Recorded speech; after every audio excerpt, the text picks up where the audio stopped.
So let us see the question. A combination of capacitor as given is charged by a cell EMF of EMF E as shown.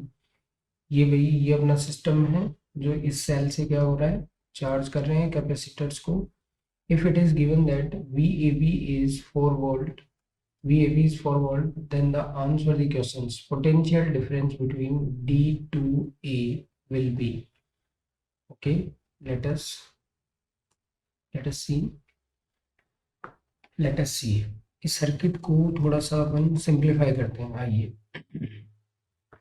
अगर इस circuit को आप थोड़ा सा simplify करेंगे तो आपको क्या फील आएगी. क्या आप देख पा रहे हो ये वाला जो सर्किट है ना, इसको थोड़ा सा सिंप्लीफाई करता हूँ मैं. देखिए, ये ऊपर वाला कैपेसिटर है, देन ये कैपेसिटर और फिर एक कैपेसिटर, फिर ये इस तरीके से आपने अटैच किया भी. ये आपका 6 माइक्रोफेरेड वाला आ गया, ये आपका पॉइंट बी आ गया और ये पॉइंट आपका आ गया ए.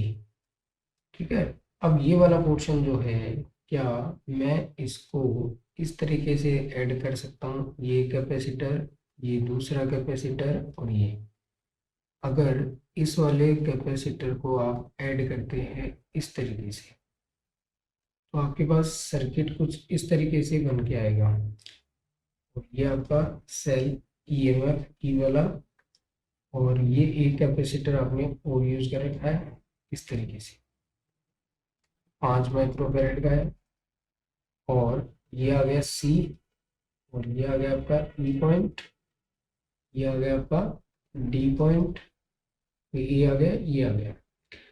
अब देखिए, ये वाला 6 का है, ये वाला 12 का है, और ये वाला कितने का है, 6 माइक्रोफेरेड का. अगेन 12 एंड 6 माइक्रोफेरेड, ये आ गया.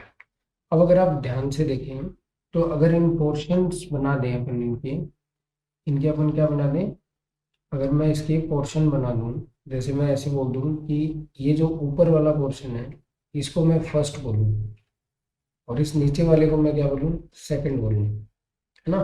तो अगर ये देखा जाए तो ये दोनों किस में है, सीरीज में है. अगर आप इसको सॉल्व करेंगे आगे तो भी आपको आंसर मिल जाएगा. ये अपना 30, ये अपना कितना है, 30 माइक्रोफेरेड, और ये कितना है अपना 4.5 माइक्रोफेरेड. अगर आप और सिंप्लीफाई करना चाहें तो आप इसको क्या कर सकते हैं, आप इसको सॉल्व कर सकते हैं. ये वाला कॉम्बिनेशन जो है ना भाई, ये दोनों किस में है, सीरीज में है. तो सीरीज वाले का कैसे निकालोगे आप, 30 इंटू 10 अपॉन 30 प्लस 10, और ये आ जाएगा सीरीज के बाद पैरेलल वाले के साथ. तो ये कितना आएगा, 7.5 प्लस 4.5, दैट इज 12 माइक्रोफेरेड. ये आ गई भी ए और डी के बीच की CAD आ गई है. ये क्या आ गई आपकी, CAD आपने कैलकुलेट करके रख ली है. अब आप क्या करो, आप इस ऊपर वाले सर्किट को भी सॉल्व कर सकते हो. ये दोनों किस में है, सीरीज में है. सीरीज में तो आप क्या बोलोगे, 12 इंटू 6 अपॉन 18, और वो ऊपर वाला फिर से किस में है, पैरेलल में है, तो ऐसे रखेंगे. तो आप यहाँ से कितना निकालोगे, ये हो गया अपना 3, और ये हो गया 4. तो ये आपका 10 माइक्रोफेरेड आंसर आता है किसका, AC का. सी कैपेसिटेंस ऑफ कैपेसिटेंस ऑफ, ये आ गया आपका इक्विवेलेंट कैपेसिटेंस टू AC. ठीक है जी, ये आ गया. अगर आप इसको और अलग से सर्किट बनाना चाहें तो आप क्या करोगे, यहाँ एक कैपेसिटर यूज करना है आपको. ये वाला पॉइंट आपका क्या हो जाएगा, A हो जाएगा.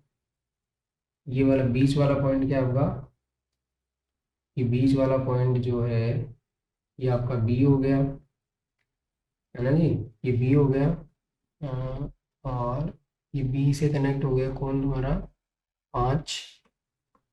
5 माइक्रोफेरेड हो गया. ये 5 माइक्रोफेरेड हो गया, और इधर ये आपका 12 माइक्रोफेरेड हो गया, और ये D पॉइंट हो गया. और ये यहाँ पर फाइनली आपने किसको ऐड कर दिया, बैटरी को ऐड कर दिया. ये अपना कितना है, ये अपना सॉरी, ये अपना C पॉइंट है. ये अपना कौन सा है, सी पॉइंट है ना, इन बिटवीन कहीं बी आ रहा होगा। अब ये सारा कुछ लेने के बाद आप ये कह सकते हो, अब अपन सॉल्यूशन पे जाते हैं। अपने को एक चीज पता है, अपने को एक चीज पता है कि अगर अपने को ये वी ए बी दे रखा है, क्या दे रखा है, वी ए बी दे रखा है, वो अपने को 4 वोल्ट दे रखा है। वी ए बी कितना दे रखा है, 4 वोल्ट दे रखा है वी ए बी। इससे देखिए आप क्या कर सकते हैं, अगर वी ए बी आपको इतना दे रखा है तो आप यहाँ चार्ज निकाल सकते हैं। क्या निकाल सकते हैं, क्यू ए बी निकाल सकते हैं। आप क्यू ए बी निकालोगे तो वो कितना आएगा, C A B into into V A B. तो सी ए बी कितना है यहाँ पे, C 12 into 4 that is 48 micro coulomb. ठीक है जी। और ऐसे ही करके आप क्या निकालोगे, सी बी सी निकालोगे, वो भी कितना आएगा, 48 माइक्रो कूलम आएगा, क्योंकि दोनों सीरीज में है। ये 12 माइक्रो फैरड एंड ये 6 माइक्रो फैरड, दोनों किसमें है, सीरीज में है, तो इन पे चार्ज क्या रहेगा, सेम रहेगा। तो ऐसा करके आप बी बी सी निकाल सकते हैं। बी बी सी निकालने के लिए आपको क्या करना पड़ेगा, आपको Q B C upon C B C लेना पड़ेगा। और ये कितना आ जाएगा, 48 micro coulomb upon 6 micro farad that is 8 volt. क्या आ जाएगा, 8 वोल्ट आ जाएगा। इस इन दोनों को जब आप सिंप्लीफाई करते हो तो एसी का वैल्यू जो आता है आपका, वो आता है 12 वोल्ट। कितना आता है भाई, ये वी ए सी आपका 12 वोल्ट आता है। ठीक है जी, ये वी ए सी आ गया। अब इस पोर्शन की अपने पास, इस ये जो फर्स्ट पोर्शन है इसकी कैपेसिटेंस है अपने पास 10 माइक्रोफैरड। और तुम जानते हो कि ये एसी का वोल्टेज भी तुम्हारे पास मिल चुका है।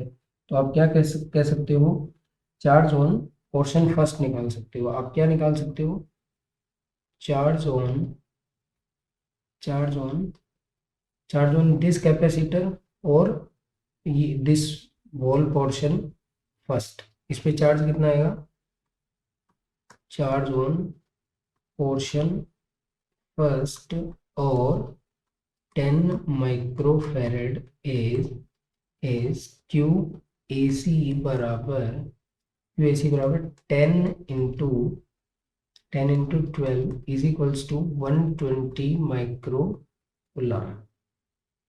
ठीक है ना भाई। अब अगर आप ध्यान से देखो तो ये फर्स्ट वाला और ये सेकंड वाला पोर्शन, ये सेकंड वाला दोनों सीरीज में है। तो ये यहाँ पर जितना चार्ज गया है वही चार्ज किस पे रहेगा, इस पे रहेगा। रहेगा कि नहीं रहेगा। तो यहाँ से अब आप क्या कर सकते हो, आप यहाँ ये लिख सकते हो, charge on portion second, charge on portion second और 12 माइक्रो फैरड इज एडी, मान एडी हो जाएगा ये, और ये कितना आ जाएगा, 120 माइक्रो कूलम। अब यहाँ से एडी वाला कैलकुलेट कर चुके हो तुम, तो यहाँ से आसानी से आप क्या कैलकुलेट कर सकते हो, वी ए डी कैलकुलेट कर सकते हो। तो आपने क्या कैलकुलेट करा, C of A D into V D minus V A is equals to 120 micro coulomb. अब ये जो बचा है V D minus V A, ये आपके पास आ गया 10 वोल्ट। कितना आ गया, 10 वोल्ट आ गया। So the final answer is 10 volt.